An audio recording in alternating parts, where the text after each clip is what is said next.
Isaías 45, Isaías capítulo 45, versículo 6, quem achou, diga amém. Está escrito assim, preste atenção no que nós vamos ler. Para que saiba, desde o nascente do sol e desde o poente, que fora de mim não há outro. Eu sou o Senhor, e não há outro.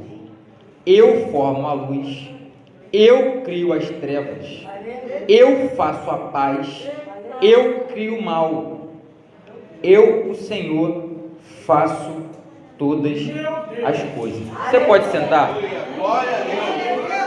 Eu prometo, eu não demoro, irmão, prometo. Quero que você preste atenção nesse momento.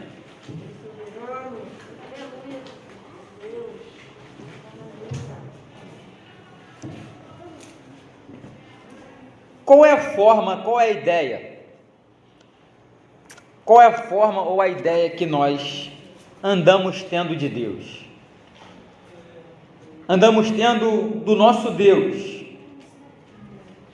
Eu tenho um pensamento particular e uma visão, acredito que os irmãos que acompanham a Bíblia um pouco vão concordar comigo, de que Deus é um Deus de planejamento. O nosso Deus, está na hora de nós acabarmos com essa história de que nós temos, em alguns momentos, controle de algumas situações, ou que nós, em alguns momentos, podemos, por exemplo, contender com Deus, ou dar ordem a Deus, ou achar que algumas coisas na nossa vida cristã acontecem meramente por acaso, ou entender que coisas nesse mundo, nesse cosmos, acontecem sem o consentimento ou a vontade ou o controle de Deus. Aleluia! Nós temos que entender nessa manhã e tomar posse claramente e aprender que nosso Deus não é menino. Aleluia. E que nosso Deus não é um homem. Nós estamos nessa noite celebrando e adorando, fazendo menção, cultuando ao Deus que habita em lugares inacessíveis. Aleluia! E entender, irmãos, que o Deus dos cristãos, não é simplesmente um mero ídolo.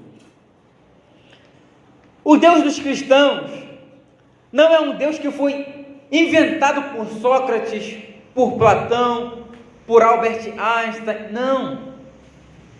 O Deus dos cristãos não é a ciência, não é a literatura, não é a história escrita, não é algo que nós temos controle. Que o Deus dos cristãos é algo que Isaías diz que Ele é Pai da eternidade. Quando Isaías diz que Deus é Pai da eternidade, ele está dizendo que uma coisa são as contagens numéricas, que são infinitas, que elas se iniciam, mas não tem fim. Mas o eterno é que ele não tem princípio, não tem meio, não tem fim. Eu sou o alfa e o ômega, o princípio e o fim.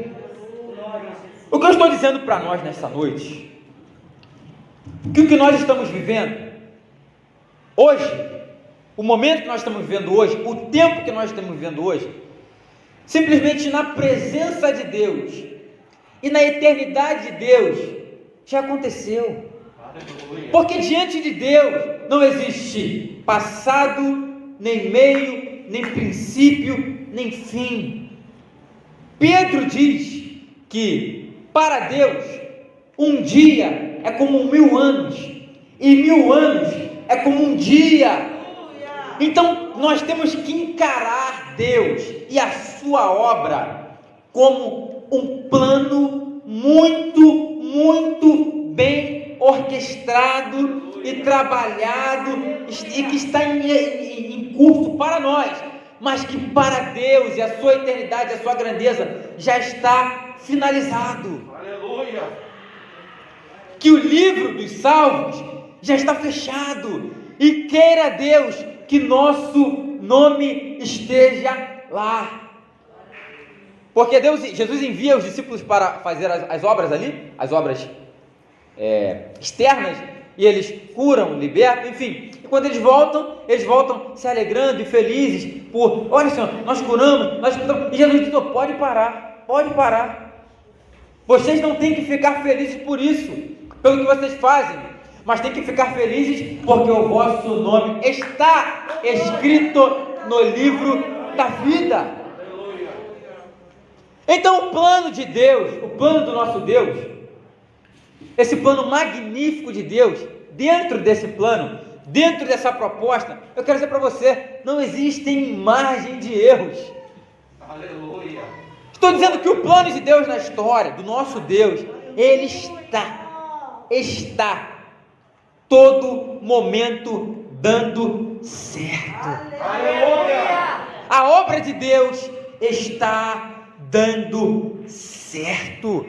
Olha, mas nós estamos vendo na história da igreja moderna uma proliferação de falsos profetas, uma proliferação de falsas doutrinas, uma proliferação da apostasia, o abandono. O que é apostasia? É o abandono deliberado da verdade. Estamos vendo um desvio em massa das coisas de Deus, e com tudo isso, com todas essas catástrofes mundiais, sanitárias, financeiras, econômicas, o mundo em colapso, pessoas morrendo, eu quero dizer para você, sem medo nenhum de errar, o plano de Deus para a humanidade está dando certo.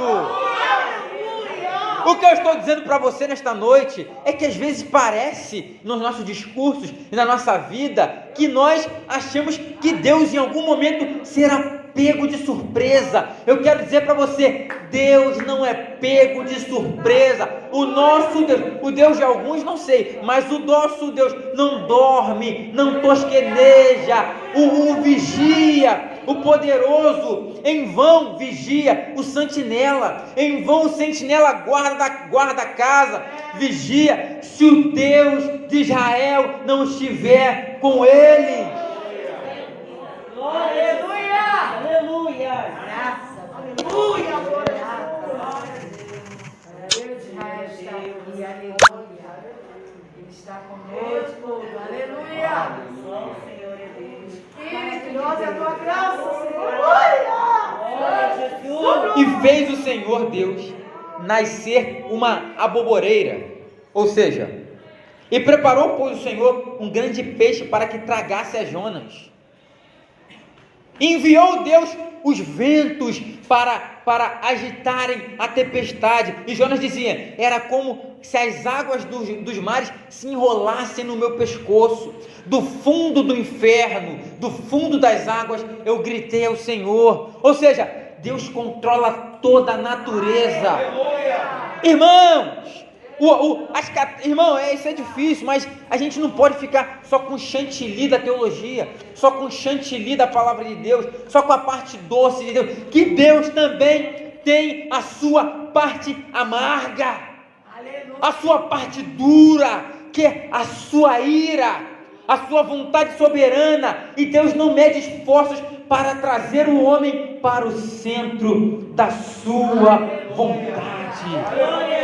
Quero dizer para você, se Deus tiver que nos arrebatar, que tirar a nossa saúde, que tirar o nosso dinheiro, que tirar a nossa alegria, que tirar o nosso sorriso do nosso rosto, para trazer-nos para o centro da sua vontade, nem que seja rastejando de joelhos, eu quero dizer, Deus não abrirá mão de nos jogar no fundo dos mares, no fundo das águas, no fundo da dificuldade, mas Deus nos trará para o centro da sua vontade.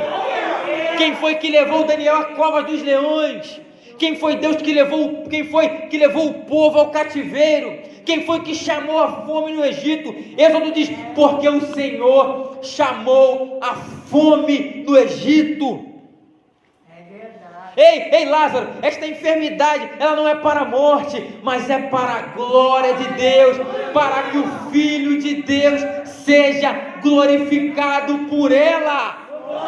É o Deus que usa a ciência, é o Deus que usa a natureza, é o Deus que usa a própria inteligência humana, para o quê? Para a sua glória, para o seu poder, para orquestrar a sua obra. O nosso Deus é um Deus de planejamento. Aleluia, glória a Deus. Graças a Deus. Aleluia. E disse-lhe o Senhor, quem fez a boca do homem? Não foi eu? E quem fez o mudo? Ou quem fez o surdo? Ou ver? Ou o cego? Não sou eu o Senhor que fez todas essas coisas? Aleluia. Está na hora da gente parar de dizer, isso aqui é ruim, isso aqui é mal, isso aqui é isso aqui é aquilo. Irmãos, Deus controla todas as coisas. Aleluia. Ainda antes que houvesse o dia, eu sou, e não há quem possa fazer escapar das minhas mãos, porque operando eu, quem impedirá?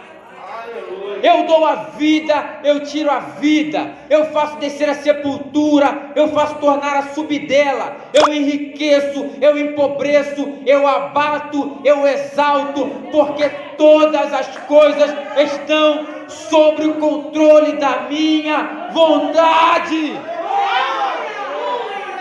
Eu quero dizer para você, o ventre que você nasceu, a madre que você nasceu, a família que você nasceu, os pais que você tem, os filhos que você tem, não é obra do acaso. Deus disse a Jó, o globo terrestre não está solto no ar, o movimento de rotação e translação da terra não está livre aos deleites da ciência. Existe uma pedra angular que controla o globo terrestre.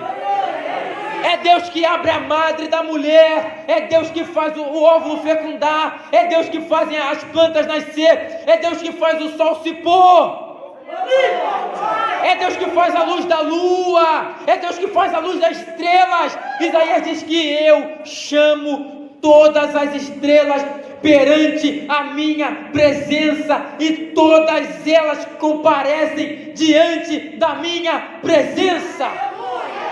Jó disse que ele mediu a terra com o cordel de medir, de que o céu é o seu trono, a terra é o descanso de seus pés, que quando quer vir a terra, vem saltando pelos montes.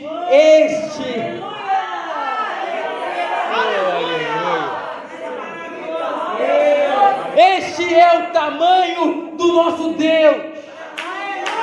Quero dizer a você, pare de se alimentar porque você é pobre, porque você não tem dinheiro, porque você não tem saúde, porque as pessoas não te acham bonito. Eu quero dizer a você, Deus nos fez assim. É Deus que enriquece o homem, é Deus que empobrece o homem, é Deus quem dá vida ao homem. Você acha, irmão, você acha que você vir aqui nesta manhã é porque você quis? É porque você acha que a igreja é legal, que o pastor é legal, que o pregador é bonitinho? Não! Aleluia. Não foi vós que me escolhestes, mas foi eu que vos escolhi a vós e vos nomeei para que vades e dê fruto. Aleluia. Deus tem o controle da nossa vida, porque Cristo disse, ninguém pode vir a mim se pelo Pai não for atraído. Não foi nós que escolhemos a Deus, mas Cristo escolheu a nós. Graças a Deus. Obrigada, meu Deus. Obrigada. Então nós não estamos nessa manhã aqui por acaso, por sorte, porque eu acordei cedo e decidi vir. Não. A palavra diz que o Espírito Santo convence o homem do pecado, da justiça e do juízo. É Deus que nos trouxe aqui nesta noite. Ninguém morrerá de acidente nesta noite, porque a Bíblia diz que Deus conhece cada fio da nossa cabeça, e que os fios de cabelo da nossa cabeça foram contados por Deus. Isaías diz que existe tempo para nascer, existe tempo para morrer. Deus que chama o homem ao descanso. Aleluia!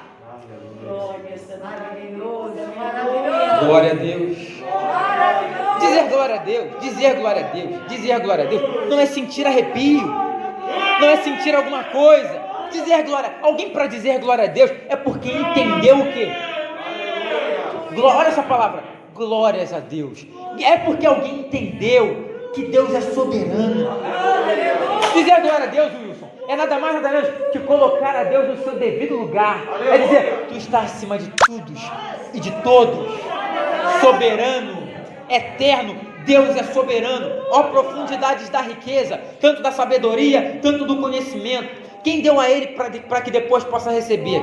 Quem deu conselhos ao Senhor? Insondáveis são os seus juízos, inescrutáveis os seus caminhos, porque dele, por Ele, para Ele são todas as coisas. Glória, pois, a Ele eternamente, para todo sempre. Amém.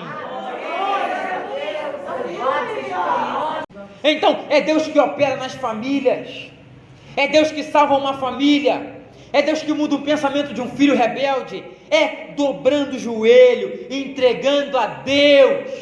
Aleluia!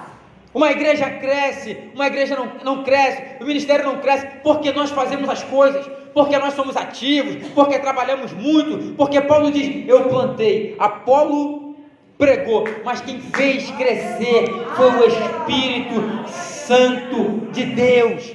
É Ele que faz a coisa acontecer, é Ele que faz a planta germinar. Então este é o tamanho do nosso Deus. Quero dizer para você, até o nosso momento de inconstância, porque você não pode achar que um crente não tem momentos de constância. Eu quero dizer, tem, e vários. Todos os homens da Bíblia tiveram momentos de inconstância e de crises espirituais, crises existenciais. Elias prega o sermão no monte, ali no Carmelo, faz sinais, Deus trabalha, depois ele desce, foge como quem estava abandonado.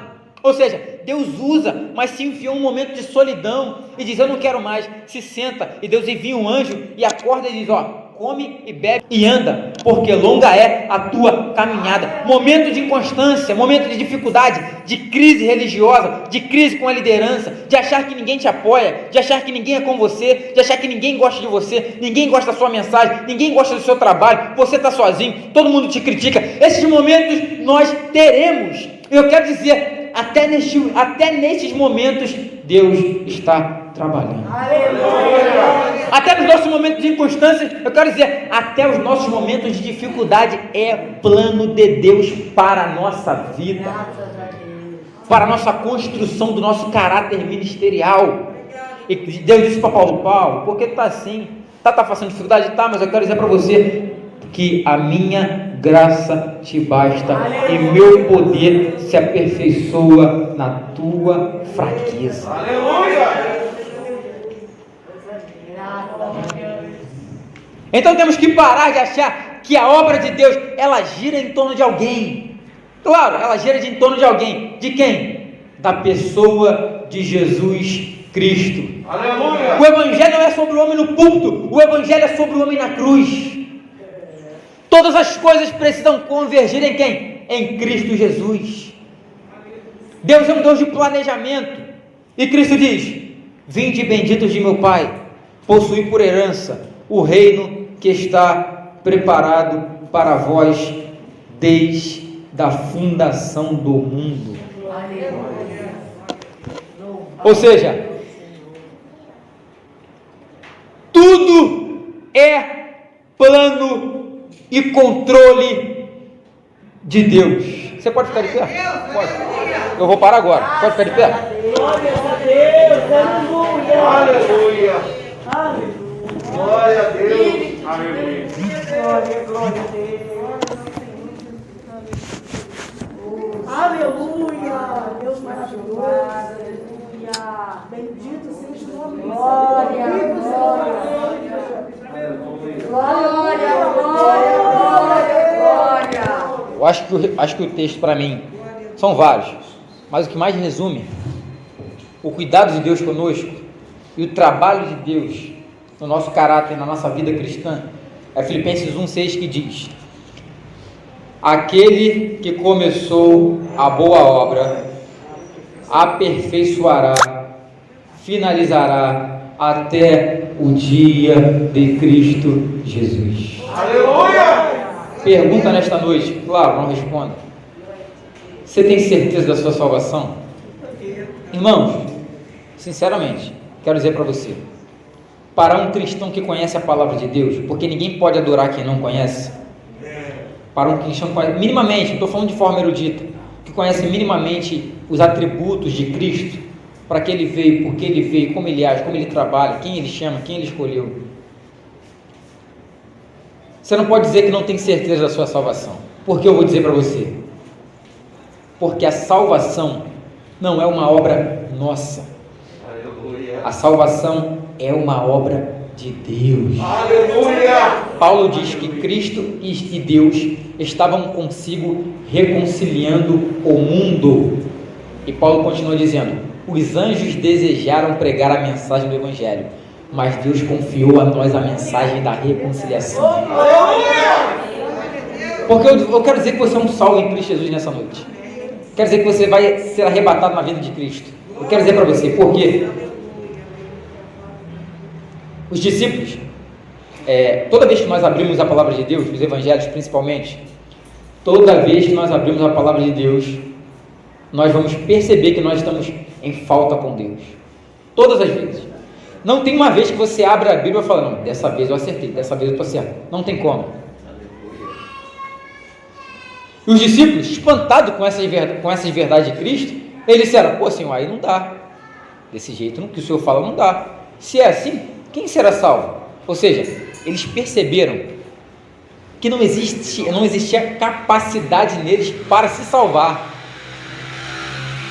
E ficaram preocupados: se é dessa forma, eu vou ser condenado, porque eu não consigo cumprir isso tudo. E Cristo diz: olha só, para vocês é impossível. Mas ele diz: mas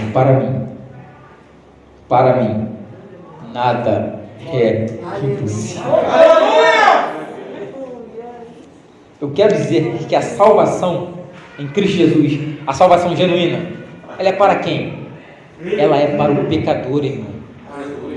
A salvação é para mim e para você.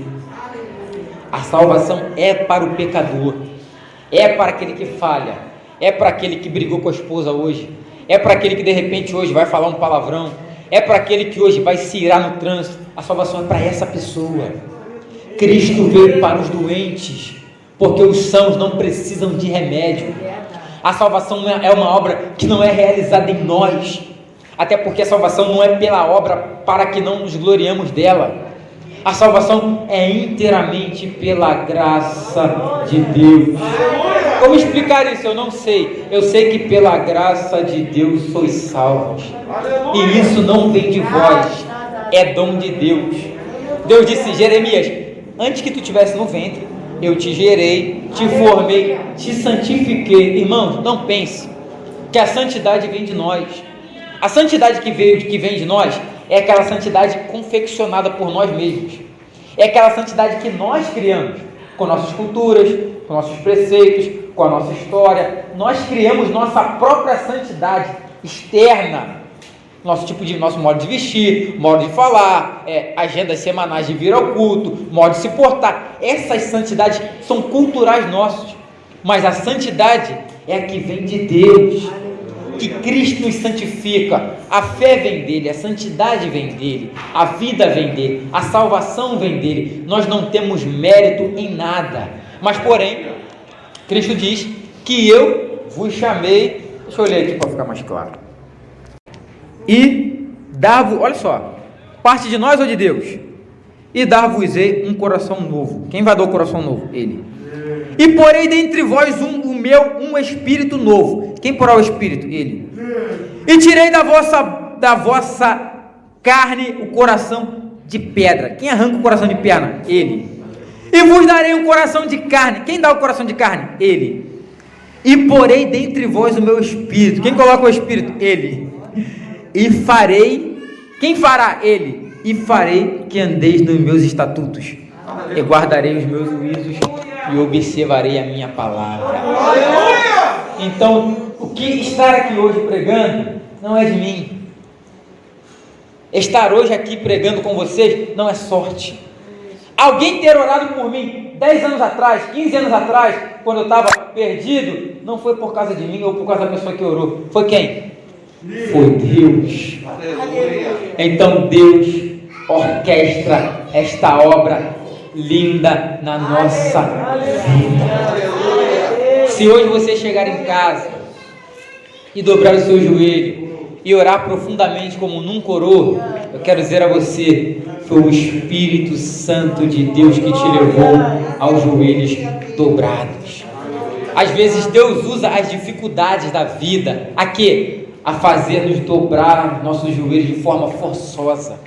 A dificuldade é tanta que nós somos obrigados a recorrer a quem? A recorrer a Deus. Irmãos, Deus é a nossa esperança. Aleluia. Maravilhoso, Deus forte, conselheiro, Pai da eternidade, Príncipe da paz. Eu quero pedir uma salva de palmas não para mim, para o nosso Deus nessa noite que foi celebrado.